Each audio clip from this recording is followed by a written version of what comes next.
Good morning students. आज हम exercise 5.1 के कुछ और क्वेश्चन डिस्कस करेंगे। जैसे क्वेश्चन 15 में दिया हुआ है, discuss continuity f x is equal to 2x when x is less than 0, f x is equal to 0 when x lies between 0 and 1, f x is equal to 4x when x is greater than 1। ठीक है, तो ये जो तीन interval दे रखे हैं, ये जो तीन केस हैं, इसको तो सिर्फ आपको एक लाइन में लिखना है।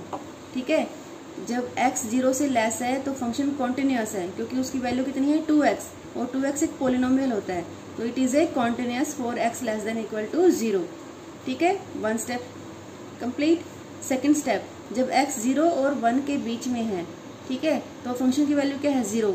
तो बीइंग ए कांस्टेंट फंक्शन भी हमेशा कॉन्टिन्यूअस होता है, उसमें ब्रेक नहीं आता, उसकी सिंपल स्मूथ ग्राफ बनता है। जैसे कॉन्टिन्यूअस फंक्शन का ग्राफ ऐसे बनता है ना। और जब वो x ग्रेटर देन 1 है तो भी वो पोलिनोमियल है, 4x उसकी वैल्यू है, तो वो कॉन्टिन्यूअस है। तो इन तीनों इंटरवल में तो ये कॉन्टिन्यूअस है। 0 से छोटा है 2x, पोलिनोमियल मीन्स कॉन्टिन्यूअस। एक लाइन लिखनी है सिर्फ आपको उसके लिए। जब ये 0 से 1 के बीच में है, कॉन्स्टेंट फंक्शन है, कॉन्टिन्यूअस है। ठीक है, जब x 1 से ग्रेटर है, 4x पोलिनोमियल है, तो कॉन्टिन्यूअस है। ठीक है, ये तीन लाइनें लिख लेना, ये मैंने नहीं लिखी हैं। ओके, अब दिक्कत कहाँ आएगी, जब फंक्शन ब्रेक हो रहा है। ठीक है, किसी पॉइंट के लेफ्ट में कुछ और फंक्शन दे रखा है, राइट में कुछ और फंक्शन दे रखा है, तब हमें देखना पड़ेगा कि उनकी वैल्यू मैच हो रही है या नहीं हो रही है। यहाँ कहाँ फंक्शन ब्रेक हो रहा है, देखो, एक तो 0 पे ब्रेक हो रहा है। 0 के लेफ्ट में x की वैल्यू 2x दे रखी है ना, फंक्शन की वैल्यू कितनी दे रखी है 2x, और 0 से राइट में क्या दे रखी है, फंक्शन वैल्यू 0 दे रखी है। तो 0 के लेफ्ट में 2x है, 0 के राइट में 0 है, तो इन देखना पड़ेगा यहाँ वैल्यू मैच हो रही है या नहीं हो रही है। ठीक है, अगर मैच होगी तो लिमिट एग्जिस्ट करेगी, फिर हम फंक्शन वैल्यू देखेंगे 0 पर क्या आ रही है। जब तीनों मैच हो जाएंगी तब हम कहेंगे फंक्शन कॉन्टिन्यूअस है। ठीक है, और दूसरा कहाँ है जहाँ फंक्शन ब्रेक हो रहा है, 1 पर। 1 के लेफ्ट में फंक्शन अलग है और 1 के राइट में फंक्शन अलग है। ठीक है, तो 1 पर भी हमें चेक करना पड़ेगा कि लेफ्ट हैंड साइड से और राइट हैंड साइड से हमारा आंसर मैच हो रहा है या नहीं हो रहा है। आंसर मीन्स लिमिट्स मैच हो रही है या नहीं हो रही है। ठीक है, तो अब हम देखते हैं, पहले हम चेक करेंगे 0 पर। ठीक है, तो लेफ्ट हैंड लिमिट चेक करेंगे, किस पर चेक कर रहे हैं 0 पर। तो 0 का लेफ्ट ये रहा, x is less than 0, left हो गया ना, लेस देन मतलब 0 के लेफ्ट में फंक्शन क्या है 2x। ठीक है, तो कौन सा फंक्शन चूज करना है हमें, लेफ्ट हैंड लिमिट के लिए 0 पे 2x चूज करना है। और इसको लिखने का तरीका क्या है, limit x tends to 0 negative. ये नेगेटिव किसके लगाया है, it is a notification, left hand limit की नोटिफिकेशन है fx। ठीक है, अब इसको क्या करेंगे, limit x tends to 0 negative है। अब fx की वैल्यू जो हमने सिलेक्ट की है वो रिप्लेस करेंगे। कौन सी वैल्यू सिलेक्ट की है, ये वाली, जब x 0 से छोटा है, 2x सिलेक्ट की है, तो यहाँ क्या रख देंगे हम 2x। अब हम क्या करेंगे, लिमिट अप्लाई करेंगे। ठीक है, लिमिट अप्लाई हम डायरेक्ट लिमिट रखते हैं अगर फंक्शन लिमिट रखने से अनडिफाइंड नहीं हो रहा है। अनडिफाइंड मतलब नीचे डिनोमिनेटर में 0 नहीं आ रहा है तो। ठीक है, अनडिफाइंड का मतलब है कि इन्फिनिटी नहीं बनना चाहिए, नीचे डिनोमिनेटर 0 नहीं होना चाहिए। अगर हमारी कोई कांस्टेंट वैल्यू आ रही है तो हम डायरेक्ट लिमिट रख सकते हैं।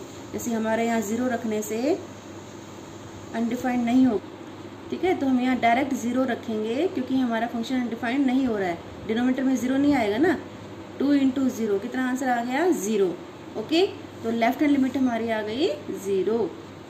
अब हम निकालेंगे right hand limit. Right hand limit में function limit x tends to 0 positive, limit x tends to 0 positive. ये पॉजिटिव क्या है, इंडिकेशन है राइट हैंड लिमिट। ठीक है, ये प्लस माइनस वाला साइन नहीं है, ये नोटेशन है, इंडिकेशन है राइट हैंड लिमिट की। ठीक है, fx किस पे लगानी है लिमिट, fx पे लगानी है। अब हमें fx सेलेक्ट करना पड़ेगा, किसके लिए, राइट साइड के लिए, जब x 0 से कुछ प्लस में है, कुछ ज़्यादा है। तो कहाँ है ये, x ग्रेटर देन 0 यहाँ पर है, x ग्रेटर देन 0, तो क्या वैल्यू है फंक्शन की 0। ठीक है, तो fx की जगह पर हमें इसकी जगह पर क्या रिप्लेस करना है 0। ठीक है, अब यहाँ पर हम डायरेक्ट लिमिट रख देंगे। अब लिमिट रखने के लिए हमारे पास यहाँ कुछ है भी नहीं, क्योंकि 0 कांस्टेंट है, वो 0 ही आंसर आ जाएगा। ठीक है ना, यहाँ पे लिमिट कुछ भी हो, ये आंसर 0 ही रहेगा। तो लेफ्ट हैंड लिमिट हमारी 0 आ गई, राइट हैंड लिमिट हमारी 0 आ गई, मैच कर गई, तो हमें पता लगा कि हमारी लिमिट तो एग्जिस्ट कर रही है। अब हमें क्या जाना है, फंक्शन वैल्यू पर f0 की वैल्यू क्या होगी। अब देखो, अब इज इक्वल टू का साइन ढूंढना है हमें, ये रहा इज इक्वल टू का साइन। x कहाँ 0 के बराबर है, x इज इक्वल टू 0। ये नीचे जो निशान लगा ये किसका है, इज इक्वल टू का है। तो कौन सी वैल्यू लेनी है आपको, ये वाली लेनी है, ठीक है। तो जब x 0 है तो फंक्शन की वैल्यू क्या है, 0। तो f(0) क्या दिया हुआ है आपको, 0। तो तीनों वैल्यू मैच कर गई हमारी, लेफ्ट हैंड लिमिट भी, राइट हैंड लिमिट भी और फंक्शन वैल्यू भी, ठीक है। जब ये तीनों मैच कर जाती है तो हम बोलते हैं function is continuous at x is equal to 0। तो 0 पे भी हमारा फंक्शन कॉन्टिन्यूस हो गया, इसमें कोई गैप नहीं आया। जब हम कर्व बनाएंगे तो स्मूथ कर्व बनेगी विदाउट एनी गैप। अब किस पे चेक करना है, 1 पर, क्योंकि यहाँ पर भी फंक्शन ब्रेक हो रहा है ना। 1 के लेफ्ट में हमें 0 फंक्शन दे रखा है, 1 के राइट में हमें 4x फंक्शन दे रखा है। तो इन दोनों की वैल्यू 1 पर मैच होगी या नहीं होगी, वो हमें चेक करना है। चलो अब हम 1 पे चेक करते हैं। हम लेफ्ट हैंड लिमिट लिखेंगे, तरीका वही है, limit x tends to 1 negative, negative means left hand, जब x 1 से कम है fx, ठीक है। तो यहाँ पर limit x tends to 1 negative. अब fx को ढूंढना है जब x 1 से कम है। कहाँ पर है x 1 से कम, ये रहा, x लेस देन 1, तो क्या वैल्यू है, 0 है ना। तो हम यहाँ पे क्या रखेंगे, फंक्शन की वैल्यू 0। अब यहाँ पे 1 लिमिट पुट करनी है हमें, लेकिन पुट क्या करेंगे, वो तो पहले से ही कांस्टेंट है, ठीक है। वेरिएबल तो है ही नहीं ना, x तो है ही नहीं यहाँ पर पुट करने के लिए, क्या है, कांस्टेंट है, वो तो एज इट इज 0 आ जाएगा, ओके। फिर हमें क्या निकालना है, right hand limit. Right hand limit, limit x tends to 1 positive, ये इंडिकेशन है राइट हैंड साइड की, मतलब x 1 से थोड़ा बड़ा है जहाँ पर fx। अब ये fx चूज करना है हमें जहाँ पर x 1 से ग्रेटर है, तो ये रहा x ग्रेटर देन 1, क्या फंक्शन है, 4x। तो fx की जगह पर हम यहाँ क्या रखेंगे, अब 4x, fx को रिप्लेस कर दिया 4x से। अब हम डायरेक्ट लिमिट रखेंगे, क्योंकि ये अनडिफाइंड तो होगा ही नहीं, डिनोमिनेटर इसमें है नहीं है कि 0 आ जाएगा, है ना। तो हम डायरेक्ट लिमिट रख देंगे, x की जगह पे वेरिएबल को क्या बना देंगे, 1, x टेंड्स टू 1, x क्या बन गया यहाँ पर, 1 बन गया, 4 बन जा 4। अब देखो, लेफ्ट में हमारा आंसर कितना आया था, 0, और राइट में हमारा आंसर कितना आया, 4। तो लेफ्ट और राइट मैच नहीं हो रहा है, गैप हो गया ना फंक्शन में, ठीक है। तो फंक्शन स्मूथ नहीं बनेगा, लिमिट एग्जिस्ट ही नहीं कर रही है, लेफ्ट हैंड लिमिट और राइट हैंड लिमिट अलग अलग आ गई हैं, तो ये फंक्शन कॉन्टिन्यूस नहीं है at x is equal to 1, ठीक है। तो ये बहुत ही आसान क्वेश्चंस होते हैं, बस आपको लेफ्ट हैंड साइड का फंक्शन लेना है, उसमें लिमिट रिप्लेस कर देनी है, राइट हैंड साइड का फंक्शन लेना है और उसमें लिमिट रिप्लेस कर देनी है, और फिर फंक्शन वैल्यू देख लेना है, ठीक है। वेरी इजी क्वेश्चंस, तो आप एक बार इसकी प्रैक्टिस अच्छे से कर रहे हैं, ठीक है। अच्छा, अब आगे एक और क्वेश्चन डिस्कस करते हैं। Find the value of a and b so that the function defined by fx is equal to ax plus 1 when x is less than equal to 3, ठीक है। जब x 3 से के बराबर या 3 से छोटा है, मतलब 3 और 3 से छोटा, 3, 2, 1, -1, 0, मतलब सब वैल्यूज के लिए फंक्शन क्या है, ax प्लस 1 है, और फंक्शन की वैल्यू bx प्लस 3 है जब x 3 से बड़ा है, 3 से बड़ा, ठीक है। 3 से बड़ा मतलब 3.5, 4, 6, 8, 9, 10। तो फंक्शन क्या लेना है आपको, bx प्लस 3, मतलब 3 पर जब लिमिट चेक करोगे तो लेफ्ट हैंड के लिए ऊपर वाला फंक्शन लेना है, राइट हैंड के लिए नीचे वाला फंक्शन लेना है, ठीक है। और अगर फंक्शन वैल्यू निकालनी हो तो जहाँ इज इक्वल टू निशान है वो ऊपर वाला ही लेना है आपको, ठीक है। तो अब हम चेक करते हैं, और वो कह रहा है कि वैल्यू क्या निकालनी है, a और b निकालनी है, so that function is continuous at x is equal to 3, ठीक है। फंक्शन 3 में ब्रेक हो रहा है ना, तो यहाँ इसके चांसेस हैं डिसकंटिन्यूटी के, लेकिन वो पहले से ही कह रहा है कॉन्टिन्यूस है, ये हमें गिवन है कि कॉन्टिन्यूस है, मीन्स हमें गिवन है कि left hand limit, right hand limit और फंक्शन वैल्यू इक्वल हैं, ठीक है। ये हमें गिवन है, ये हमें क्या है, गिवन, क्योंकि वो कॉन्टिन्यूस कह रहा है। कॉन्टिन्यूस की कंडीशन यही होती है ना, left hand limit is equal to right hand limit is equal to function value, ठीक है, एट दैट पॉइंट। तो ये हमें गिवन है, तो देखना पड़ेगा ना हमारी लेफ्ट हैंड लिमिट क्या आ रही है और राइट हैंड लिमिट क्या आ रही है, ताकि हम उनको बराबर रख सकें। तो लेफ्ट हैंड लिमिट चेक करेंगे, function limit x tends to 3 negative fx। अब fx की वैल्यू कौन सी सिलेक्ट करेंगे हम, जो 3 के लेफ्ट में है, ये रहा 3 का लेफ्ट, ax प्लस 1, ये वाले सिलेक्ट करेंगे, ठीक है। तो और यहाँ पे लिमिट रिप्लेस कर देंगे हम, x की जगह क्या रख देंगे, 3, x टेंड्स टू 3 है तो x की जगह पे क्या रख देंगे, 3, तो 3a प्लस 1 बन गया, ठीक है। ये हमारी लेफ्ट हैंड लिमिट आ गई। फिर हमें क्या निकालनी है, right hand limit. Limit x tends to 3 positive fx। अब 3 पॉजिटिव, 3 जब x 3 से ग्रेटर है तो fx कौन सा सिलेक्ट करना है आपको, x 3 से बड़ा है, यहाँ पर x ग्रेटर देन 3 ये वाला सिलेक्ट करना है। bx प्लस 3 रख देंगे, fx को क्या रख देंगे, bx प्लस 3। अब हम लिमिट रिप्लेस करेंगे, x की वैल्यू क्या रखेंगे 3, बिकॉज x टेंस टू 3 है, तो b इंटू 3 कितना हो जाएगा 3b प्लस 3, ठीक है।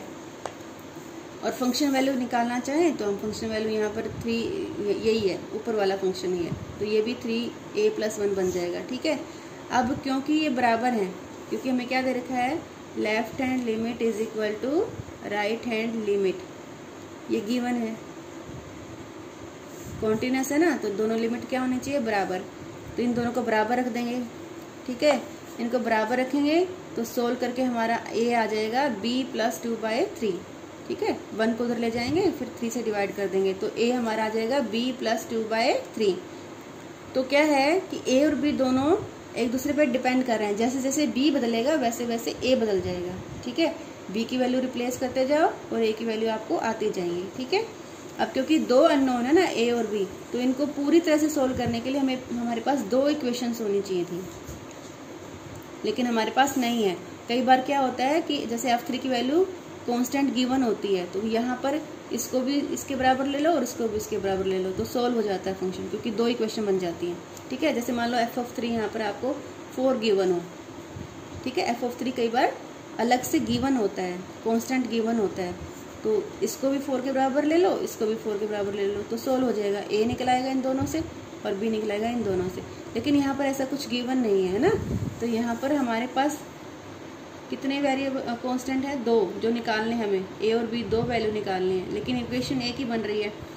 तो क्या है, उन दोनों में रिलेशन तो हम फाइंड आउट कर सकते हैं, ये रिलेशन आ गया, a is equal to b plus 2/3।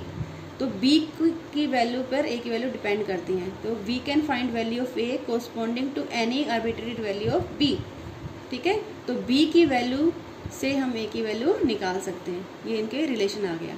तो यही इसका आंसर है कि a की वैल्यू हम फाइंड आउट कर सकते हैं depending on value of b, जैसे जैसे b बदलेगा वैसे वैसे a आपका निकल जाएगा, ठीक है। ऐसा ही क्वेश्चन है नीचे वाला भी, क्वेश्चन नंबर 18 भी ऐसा ही है। For what value of lambda is the function fx is equal to lambda x square minus 2x when x is less than equal to 0।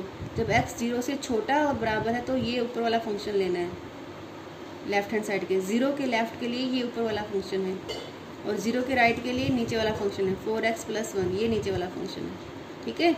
तो फंक्शन ब्रेक कहाँ हो रहा है, 0 पर, 0 पर ही यहाँ प्रॉब्लम हो सकती है कॉन्टिन्यूटी की और डिसकॉन्टिन्यूटी की। बाकी 0 से बड़ा है पॉलिनोमियल कॉन्टिन्यूस, 0 से छोटा है पॉलिनोमियल कॉन्टिन्यूस, ठीक है। 0 से छोटे के लिए कोई दिक्कत नहीं है, फंक्शन कॉन्टिन्यूस है, 0 से बड़े के लिए कोई दिक्कत नहीं है, फंक्शन कॉन्टिन्यूस है। कहाँ प्रॉब्लम है, 0 पर, क्योंकि 0 के लेफ्ट में अलग और 0 के राइट में अलग गिवन है। तो ये क्या क्वेश्चन क्या है हमारा, हमें लैम्डा की वैल्यू निकालनी है, लैम्डा है ना, इसकी वैल्यू निकालनी है, और गिवन क्या है, function is continuous at x is equal to 0, ठीक है। x इज इक्वल टू 0 पे कॉन्टिन्यूस है, but about the continuity at x is equal to 1, ठीक है। तो कह रहा है कि x इज इक्वल टू 0 पे कॉन्टिन्यूस है तब लैम्डा क्या होगा, और x इज इक्वल टू 1 पे अगर कॉन्टिन्यूस है तो लैम्डा क्या होगा। चलो इसको डिस्कस करते हैं। तो पहले हम 0 पे निकालेंगे left hand limit, function limit x tends to 0 fx। अब यहाँ fx कौन सा चूज करना है, जो 0 से लेफ्ट में है, ये ऊपर वाला है ना, ये ऊपर वाला 0 के लेफ्ट में यही फंक्शन है, लैम्डा एक्स के माइनस 2x, ये चूज कर लिया हमने, ठीक है। अब हमें क्या करना है, लिमिट रिप्लेस करनी है, x को क्या रख देना है 0, x 0 रख दिया, 0 रख दिया, सब कुछ 0 हो गया, तो कितनी लिमिट आ गई 0, ठीक है। अब हम क्या निकालेंगे, right hand limit, right hand limit, limit x tends to 0 positive fx, limit x tends to 0 positive. तो ये fx की वैल्यू चूज करनी है हमें, कौन सी चूज करनी है, जब x 0 से बड़ा है, कहाँ बड़ा है, ये रहा x 0 से बड़ा, क्या फंक्शन है 4x प्लस 1, तो fx की जगह पे हम ये रखेंगे, यहाँ रख दिया 4x प्लस 1। अब क्या करना है, लिमिट रिप्लेस करनी है, ये तो 0 बन जाएगा, 4 गुना में 0, 0 प्लस 1 कितना आ गया 1। तो left hand limit right hand limit equal नहीं आई हमारे, ठीक है ना, left hand limit is not equal to right hand limit. तो function is not continuous, continuous नहीं है, डिसकॉन्टिन्यूस है ये, at x is equal to 0। Continuous नहीं हो सकता क्योंकि लिमिट इक्वल नहीं है, गैप आ गया, लेफ्ट वैल्यू में और राइट वैल्यू में गैप आ गया। तो function is not continuous what ever the value of lambda may B, lambda कुछ भी हो यहाँ पर, लैम्डा यहाँ पर चाहे कुछ भी लिखा हो, चाहे 5 लिखा हो, चाहे -4 लिखा हो, चाहे 10 लिखा हो, उससे फ़र्क नहीं पड़ेगा क्योंकि ये तो लिमिट 0 ही रहेगी, क्योंकि ये अंदर वाला 0 बन गया ना, लैम्डा का फ़र्क नहीं पड़ेगा इस पर। What ever the value of lambda may B, कुछ भी वैल्यू हो यहाँ पर लैम्डा की, ठीक है। तो लैम्डा की वैल्यू इसकी कॉन्टिन्यूटी को इफेक्ट ही नहीं करी, ये डिसकॉन्टिन्यूस है तो डिसकॉन्टिन्यूस है, ठीक है। The value of lambda does not effect the discontinuity of at x is equal to 0। Function discontinuous रहेगा, लैम्डा पे डिपेंड नहीं है, ठीक है। तो लैम्डा की कोई भी वैल्यू, तो क्या आंसर है इसका, लैम्डा में बी एनी रियल नंबर, ठीक है। लैम्डा कुछ भी हो सकता है, एनी रियल नंबर, ये इसका आंसर है। फंक्शन क्या है, डिसकॉन्टिन्यूस रहेगा। अब हम किस पे चेक करेंगे, 1 पर, ठीक है। तो 1 पे देखो आप, फंक्शन यहाँ पे 0 पे दे रखा है अलग अलग, 0 के लेफ्ट में अलग, 0 के राइट में अलग, लेकिन 1 तो यही रहेगा ना। जब हम 1 पे चेक करेंगे तो 0 से बड़ा ही है ना 1, तो यहाँ पर x 1, यहाँ पर है ना x बराबर है 1, तो इस पे चेक करेंगे कौन सा फंक्शन लेना है, सिर्फ ये, सिर्फ एक ही फंक्शन है हमारे पास। अब इससे तो हमारा कोई लेना देना नहीं है क्योंकि हम x इज इक्वल टू 1 पे चेक कर रहे हैं। x इज इक्वल टू 1 का है नीचे वाले फंक्शन में, क्योंकि ये 0 से बड़ा है x, तो x जब 0 से बड़ा है सभी वैल्यूज़ के लिए, 1 के लिए, 2 के लिए, 3 के लिए, सब के लिए कौन सा फंक्शन है, 4x + 1, ठीक है। अब इससे हमारा कनेक्शन नहीं है, कब, जब हम 1 के लिए चेक कर रहे हैं। तो फंक्शन क्या है, ओनली 4x + 1, सिर्फ एक यही फंक्शन लेना है, इसी पे लिमिट रखनी है और इसी पे फंक्शन वैल्यू चेक करनी है, ठीक है। अब इसमें लेफ्ट हैंड और राइट हैंड का तो किस्सा ही ख़त्म हो गया, ठीक है, क्योंकि एक ही फंक्शन है ना हमारे पास। जब x 1 है तो हमारे पास एक ही फंक्शन है, तो लेफ्ट हैंड साइड और राइट हैंड साइड का किस्सा ख़त्म, ठीक है। 0 के लेफ्ट और राइट में अलग अलग था, लेकिन यहाँ पर क्या है, एक ही है, तो हम सिर्फ फंक्शन वैल्यू और लिमिट निकालेंगे। तो सिर्फ अब लिमिट निकालेंगे, limit x tends to 1 f(x). देखो यहाँ पॉजिटिव नेगेटिव कुछ भी नहीं है, ठीक है, सिर्फ लिमिट निकालनी है। तो limit x tends to 1, 4x + 1, तो यहाँ 1 रख देंगे, कितना आ जाएगा, 5 आ गया। 4 + 1 कितना हो गया, 5, तो लिमिट तो 5 आ गई। अब फंक्शन वैल्यू भी 5 आएगी क्योंकि फंक्शन ही सेम है हमारा, ये भी 4x + 1 है, इसमें लिमिट रखनी है, और फंक्शन वैल्यू भी हमारी यही है, 5 ही आ जाएगी, ठीक है, दोनों सेम हो गए ना, ठीक है। तो लिमिट जो है फंक्शन की और फंक्शन वैल्यू दोनों सेम आएंगी, हमेशा सेम आएंगी, ठीक है। तो ये क्या है, लैम्डा का फ़र्क पड़ रहा है इस पर, कोई फ़र्क नहीं पड़ रहा लैम्डा का, लैम्डा तो का लेना देना ही नहीं है कोई इससे।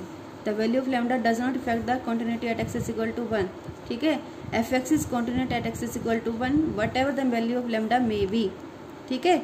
f(x) is continuous for all value of lambda, lambda कुछ भी हो, लैम्डा का फ़र्क x इज इक्वल टू 1 की कॉन्टिन्यूटी पर नहीं पड़ रहा है। Lambda can be any real number, ठीक है, क्योंकि लैम्डा यहाँ पर एग्जिस्ट ही नहीं कर रहा है इस फंक्शन में।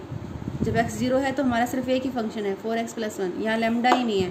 तो लैम्डा कुछ भी हो, A to Z कुछ भी हो, तो कोई भी रियल नंबर हो, तो ये कॉन्टिन्यूस ही रहेगा। और यहाँ ऊपर वाले केस में जब वो 0 पे है तो लैम्डा कुछ भी हो, वो डिसकॉन्टिन्यूस ही रहेगा, ठीक है, लैम्डा का फ़र्क नहीं पड़ रहा। ओके, अब हम अगला क्वेश्चन देखते हैं। Show that gx is equal to x minus, ये ग्रेटेस्ट इंटीजर का सिंबल है, is discontinuous at all integer. पहले हम इस फंक्शन को समझ लेते हैं, एक बार शायद हम 11th में भी डिस्कस कर चुके हैं इसको। ये है फंक्शन होता है ग्रेटेस्ट इंटीजर, और इसका फंक्शन है इसका लेस देन और इक्वल टू x, ठीक है। जैसे मॉडुलस होता है ना, ऐसे ही ये ग्रेटेस्ट इंटीजर फंक्शन है, इसकी वैल्यू क्या होती है, लेस देन और इक्वल टू x। यहाँ पर जो इंटीजर है वो इसके बराबर या इससे छोटा रहेगा, ठीक है। जैसे 1 इंटीजर है ना, एज इट इज़ 1 आ जाएगा। 1.12 तो कौन सा इंटीजर आएगा, यहाँ पर 1 आएगा, इससे छोटा इंटीजर लेना है, लेस देन और इक्वल टू इंटीजर, इसका आंसर हमेशा इंटीजर आता है, ठीक है। 1.54 क्या इंटीजर आएगा आंसर 1। 1.99 क्या इंटीजर आएगा 1, है ना। अब 2 का आंसर 2 ही आ जाएगा क्योंकि इंटीजर इटसेल्फ है तो इंटीजर बाहर आ जाएगा। 2.378 तो इंटीजर आएगा जो इससे छोटा है, लेस देन है, तो क्या आ जाएगा 2। 2.9 का भी आंसर क्या आ जाएगा 2, ठीक है। तो देखो इसके ग्राफ जो बनता है ना वो उसमें गैप आता है, ये कभी भी कॉन्टिन्यूस नहीं होता।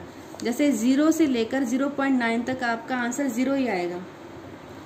1 से लेकर 1.9 देखो यहाँ 1 से लेकर 1.9 तक आपका आंसर 1 ही आएगा। तो ये ग्राफ यहाँ पर कांस्टेंट है, यहाँ से लेकर 1.9 तक 2 को छोड़कर। फिर क्या है 2 से लेकर 2.9 तक, 2 पर 2 आंसर आ गया और फिर 2.9 तक सेम आंसर रहेगा, 2 ही आंसर रहेगा। तो ग्राफ ये कांस्टेंट रहेगा। फिर 3 से लेकर ऐसे सेम चलता जाएगा। तो देखो यहाँ पर गैप आ गया है ना। 1.9 का आंसर तो 1 आ रहा है, 1 पर अगर हम लिमिट चेक करें 1.9 का आंसर तो 1 है, और 2 का आंसर क्या है 2, और 2.1 का आंसर क्या है 2, ठीक है। तो ये लेफ्ट हैंड लिमिट अगर हम 2 पे चेक कर रहे हैं, अगर हम 2 पे चेक करें तो यहाँ पर 1.9 है, इसका आंसर क्या आ गया 1 आ गया। जैसे यहाँ पर 1.9 है, इसका आंसर 1 आ गया। 2 का आंसर 2 आ गया, ये रहा 2 का आंसर 2, और 2.1 का भी आंसर क्या 2 आ गया। तो ये काफ़ी गैप हो गया है ना। तो ये लेफ्ट हैंड लिमिट और राइट हैंड लिमिट एग्जिस्ट नहीं, मैच नहीं कर रही। ये देखो ये दोनों मैच नहीं कर रही। 2 के लेफ्ट में 1 आंसर आ रहा है, 2 के राइट में 2 आंसर आ रहा है। लिमिट मैच नहीं कर रही तो फंक्शन कॉन्टिन्यूस नहीं होता। आप हर इंटीजर पर चेक कर सकते हो, ये कॉन्टिन्यूस नहीं होता। तो ये तो सिर्फ समझाने के लिए था कि ग्रेटेस्ट इंटीजर फंक्शन क्या होता है। आगे समझ में, इसके बाहर इंटीजर ही निकल के आता है, इसके बराबर या इससे छोटा इंटीजर, ठीक है। लेस देन और इक्वल टू एक्स, ये इंटीजर होता है, लेस देन और इक्वल टू एक्स। अब इसका सोल्यूशन देखते हैं। फंक्शन क्या दिया हुआ है f x is equal to x minus greatest integer x, ठीक है। अब हमें कुछ पॉइंट तो दे नहीं रखा कि किस पे चेक करना है, 2 पे चेक करना है, 0 पे चेक करना है, 3 पे चेक करना है। अगर ऐसा कुछ क्वेश्चन आता है जब हमें कोई पॉइंट नहीं दिया हुआ था कि क्वांटिटी कहाँ चेक करनी है, तो हम क्या लेते हैं सी, कोई एनी इंटीजर ले लेते हैं, कोई आर्बिट्रेरी कांस्टेंट जिस पे हमें चेक करना है। ये कुछ भी हो सकता है, 2 भी, 3 भी, 0 भी, ठीक है। जर्नल कोई हम नंबर ले लेते हैं, सी ले लिया। अब सी के लेफ्ट में चेक करना है, limit x tends to c negative f x, limit tends to c x tends to c negative. अब यहाँ पर हमें लिमिट रखनी है, ठीक है। अब एक्स की जगह पे हमें क्या रिप्लेस करना है सी। अब देखो ये तो सी एज इट इज आ जाएगा, लेकिन यहाँ पर सी से छोटा, सी के लेस में है ना, तो कौन सा इंटीजर आ जाएगा इसके बाहर निकल कर C-1, उससे पीछे वाला इंटीजर आ जाएगा। आया समझ में, ये चीज़ ध्यान रखनी है। जैसे हम 2 पे चेक कर रहे हैं तो 2 से छोटा आंसर क्या आएगा इंटीजर 1 आएगा, ठीक है। तो C से छोटा इंटीजर क्या आएगा C-1, ठीक है। तो करेंगे C से C कट जाएगा और 1 क्या हो जाएगा माइनस माइनस प्लस होके 1 आ गया सर। तो लेफ्ट हैंड लिमिट हमारी क्या आ गई 1। अब हम राइट हैंड लिमिट निकालेंगे, limit x tends to C positive, right side में f x, limit x tends to C positive x minus greatest integer. अब यहाँ पे हम लिमिट रखनी है, ठीक है। अब C रखेंगे, x C बन गया। अब यह C प्लस हो गया है, ठीक है। C में कुछ प्लस कर दिया, जैसे यहाँ पर 2 में 1 प्लस 0.1 प्लस कर दिया था 2.1, तो इसका आंसर क्या आएगा वही इंटीजर आ जाएगा 2। 2.1 से छोटा इंटीजर कौन सा है 2 ही तो है ना। तो C में कुछ प्लस कर दिया तो इंटीजर उससे छोटा कौन सा आएगा C ही इंटीजर आएगा ना, ठीक है। तो ये ध्यान से कर लेना। यहाँ पर देखो हम यहाँ पर ऊपर वाले में जब हम limit x tends to C negative रख रहे हैं तो इसका मतलब क्या है हमने C में से कुछ माइनस कर दिया, ठीक है। C में से कुछ मतलब थोड़ा, तो यहाँ पर क्या आंसर आएगा C-1, उससे छोटा इंटीजर आ जाएगा, ठीक है। जब हम क्या निकाल रहे हैं limit x tends to C positive निकाल रहे हैं, ठीक है।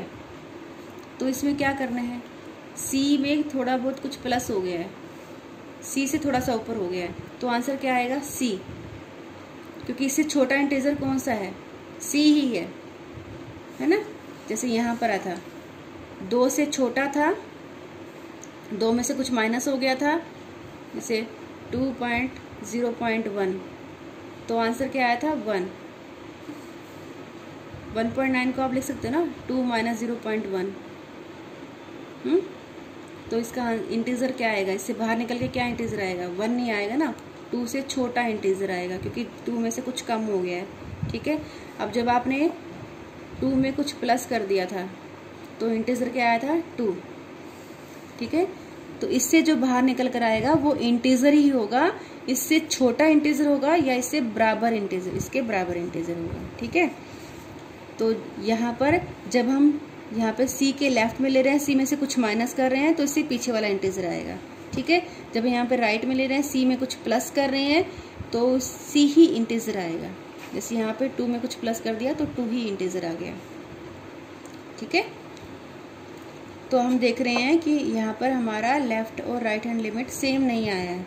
ठीक है, तो फंक्शन क्या हो गया, नॉट कॉन्टिन्यूस हो गया फॉर एनी इंटीजर।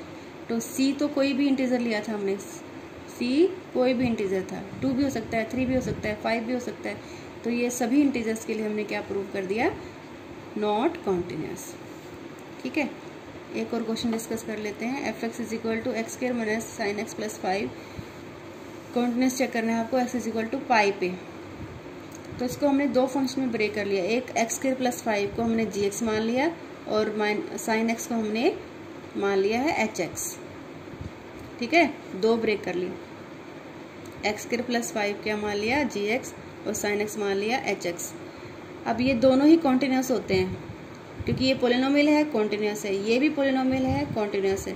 तो जब इनको माइनस करेंगे तो ये प्रॉपर्टी होती है कि 2 कॉन्टिन्यूस फंक्शन का माइनस भी कॉन्टिन्यूस होता है। तो आपको सिर्फ ये 2 लाइनें लिखनी है। जो gx था वो पोलिनोमियल है तो कॉन्टिन्यूस है, सब जगह कॉन्टिन्यूस है, तो x पे पाई पे भी कॉन्टिन्यूस हो जाएगा। sin x है वो कॉन्टिन्यूस, हर जगह कॉन्टिन्यूस होता है, तो वो पाई पे भी कॉन्टिन्यूस हो जाएगा। ठीक है, तो इन दोनों को माइनस करेंगे तो वो भी कॉन्टिन्यूस हो जाएगा पाई पे। ठीक है, तो आप इन क्वेश्चंस को ध्यान से कर लें।